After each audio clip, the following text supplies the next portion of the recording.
ratify the International Convention for the Protection of All Persons from Enforced Disappearance. The ratification of this convention would constitute a clear signal that the Pakistan government is committed or working to ending this grave human rights violation. We also have other objectives related to foreign governments. We want foreign governments to publicly condemn the practice of enforced disappearances and to call on the Pakistan government to end this practice. We want to gain the support of international bar associations, national bar associations, calling for the Pakistan government to end the practice. We want enforced disappearances in Pakistan to be addressed and condemned in relevant international and regional treaty bodies, fora and mechanisms. And for every objective, there has to be an associated target, or what we call a decision maker. Someone in Pakistan who is directly responsible for the law, policy or practice, attitude or behaviour that we want to change. There may indeed, especially in a country like Pakistan, be more than one target. For example, the President, the Prime Minister, the Interior Minister, the Law and Justice Minister, the Minister for Human Rights, the Chief of Army, the Head of Intelligences. The targets might be also those who could influence those responsible for carrying out violations or doing nothing to prevent them. For example, the media, foreign governments, religious organisations like the Organisation of Islamic Conference and the UN.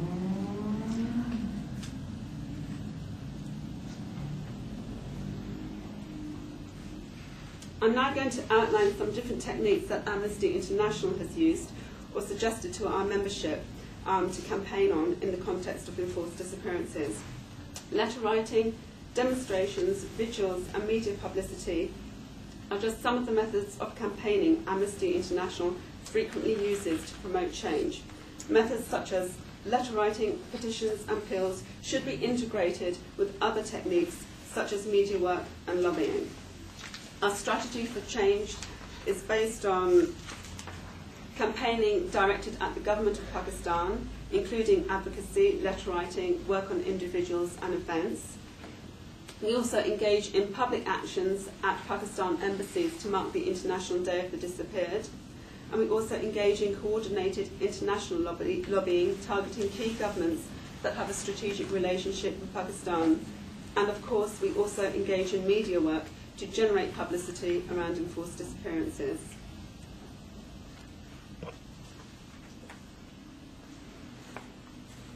In terms of targeting the Pakistan government, we target the Pakistan government by creating letter writing appeals based on cases. We create postcards based on cases, and we incorporate individual cases into lobbying and media work to illustrate the human cost of enforced disappearance. We also use media as a central tool for campaigning. Media has always been central to AI's campaigns. Television, radio and print journalism has the power to inform, build awareness, set agendas and bring pressure for change. Most governments care about their public image at home and abroad. They care because their image may influence whether they are re-elected or whether they can attract foreign investment. We believe that media work, therefore, has the chance to influence the image and actions of many governments. Governments which are violating human rights may care sufficiently about their international image to stop the violations. Around key dates like the International Day of the Disappeared, we mobilise our sections to do public actions and media work.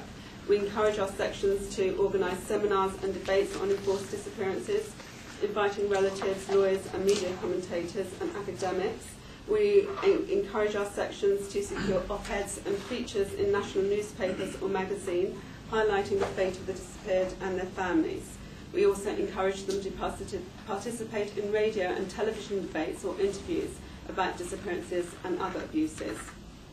And we also from time to time arrange speakers tour, and in 2008 we arranged a speakers tour by Amina Janjua, the wife of Masood Janjua, who disappeared 5 years ago in Pakistan and remains in secret detention.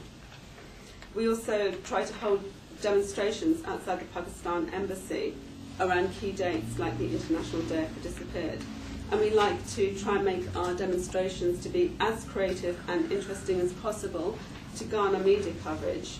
We encourage our demonstrators to wear, for example, faceless masks to symbolise the fate of the disappeared, to hold photos of the disappeared to mirror the protests in Pakistan mounted by the families of the disappeared outside the Supreme Court, to make placards with protest slogans, to create boards bearing photos of the families protesting to represent the concerns of the relatives of the disappeared in Pakistan. We also deliver letters, petitions to the ambassador or relevant embassy staff, and sometimes we also secure meetings ahead of our demonstrations.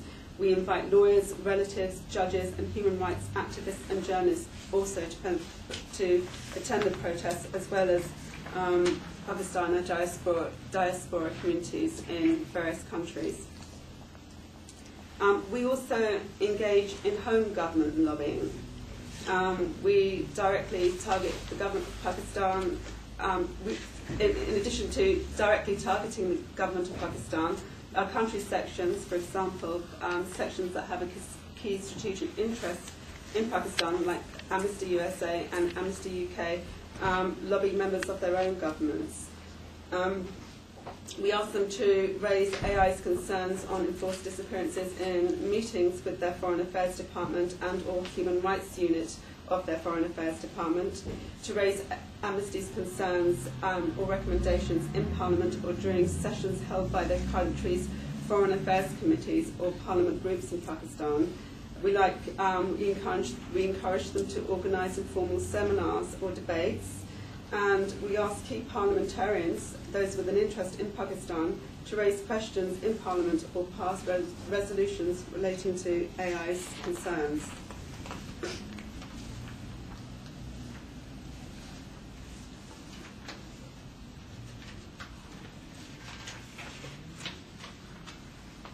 In terms of the current situation and what Baloch groups could do, I have a few ideas, but I also look to you to guide Amnesty International in terms of how we can take the case of the political killings and disappearances forward, and to try and create some momentum in Pakistan for the release of these detainees.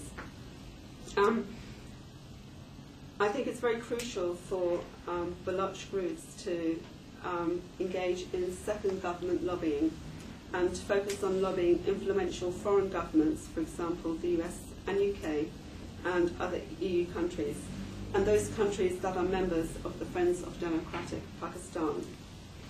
I think it's also important to use the Leahy Amendment. It's a US law, and provisions of the US Foreign Operations and Appropriations Act forbid funding to foreign military units that carry out human rights violations. I think it's important for Baloch groups to call on the US authorities to apply the Leahy law without waivers, and to provide the US Senate with precise information as to which military units or agencies are carrying out violations, and also to try and give places, dates and names.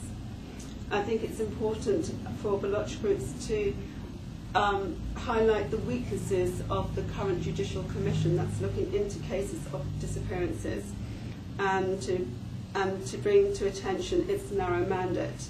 The Judicial Commission has failed to record evidence of released individuals, to gain information about the circumstances of their disappearances, to end impunity. It's failed to call army and intelligence personnel whose names have been connected with a disappeared individual, and it's crucially failed to investigate the role of the intelligence agencies, the main body accused of involvement in disappearances, to hold them account. I think strength in numbers is very important as well, and I think Baloch groups should network with other human rights groups in Pakistan fighting against enforced disappearances, notably the Defence of Human Rights. I know there's also other Sindhi groups who are also being affected by the same violations as well, and I think you should come together as a group, as groups, and perhaps organise a media conference around this issue.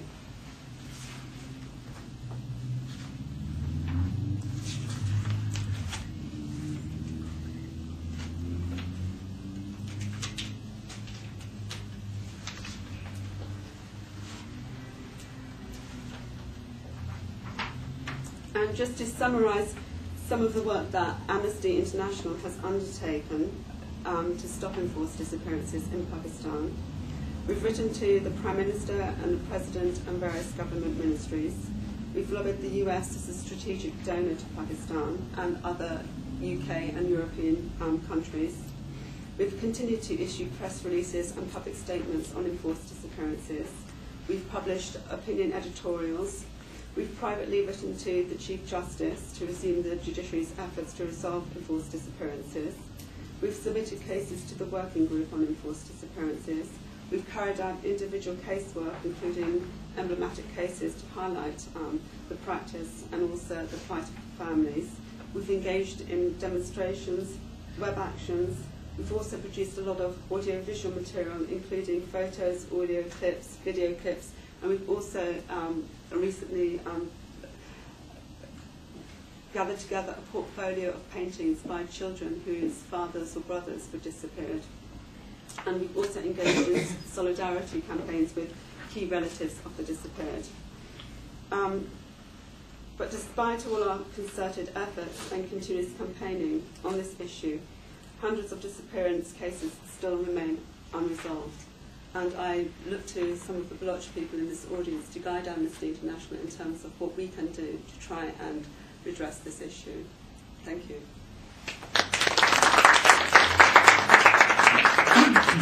Thank you very much indeed.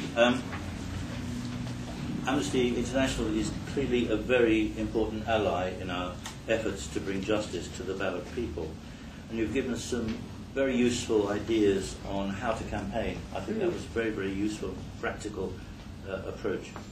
Can any of these groups make free use of the materials that AI has produced? Yes, they're all on our website. So we could download those and yes, make use of them and ourselves. I'm happy. What I'm planning to do is try to use social networking sites more effectively, so we can sort of like host all our work in one particular area. Then anyone can kind of pick up our campaigning materials to use for their own campaigns. Excellent. And there's, I should also point out on that table there, there's a list of our kind of campaigning documents and uses that people are free to pick up. Great, thank you. Now, what I'd like to do and suggest is that we